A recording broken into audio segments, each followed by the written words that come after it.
The new community will be called Ramat Trump, Hebrew for Trump Heights. Currently known as Bruchim, the community only has a population of 10. Israel hopes the new name might encourage a new wave of residents.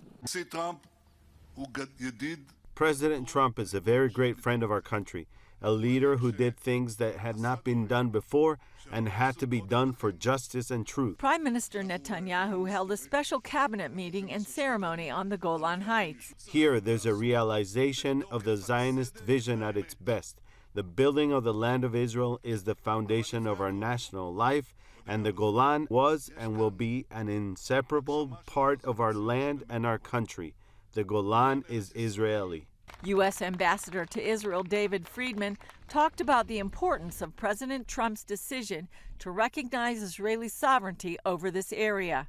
Anyone who ever has visited the Golan Heights and received the tours, especially the tours from the IDF, but almost any tour, causes you to know immediately, without requiring any great insider wisdom, that this is incredibly important territory for the State of Israel. Few things are more important to the security of the State of Israel than permanent sovereignty over the Golan Heights.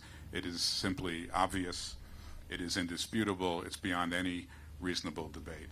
Israel captured the Golan Heights from Syria in the 1967 Six-Day War and annexed it in 1981. No country recognized it until President Trump. I think it's a dramatic statement. It's unbelievable. Former IDF commander Kobe Marom now lives on the Golan Heights. It's not a symbolic thing. It's a significant declaration because it came from the strongest and the most important Israeli allies, United States, President Trump. Resident Adam Eliyahu Berkowitz says while it doesn't change his daily life, it will lead to a big payoff. It was a brilliant move. And I think it's bringing us closer to peace than anything I've ever seen before. About 50,000 people currently live in this area, half Israeli Jews and half Druze. Marom said the biggest challenge going forward is making it possible for Israelis to live here. We have to bring 100,000 Israelis to the Golan Heights in the next 10 years. That's the challenge. I think a lot of young families will love to live in this beautiful area. They need jobs, they need infrastructure. And they hope Ramat Trump will be just the beginning. Julie Stahl, CBN News.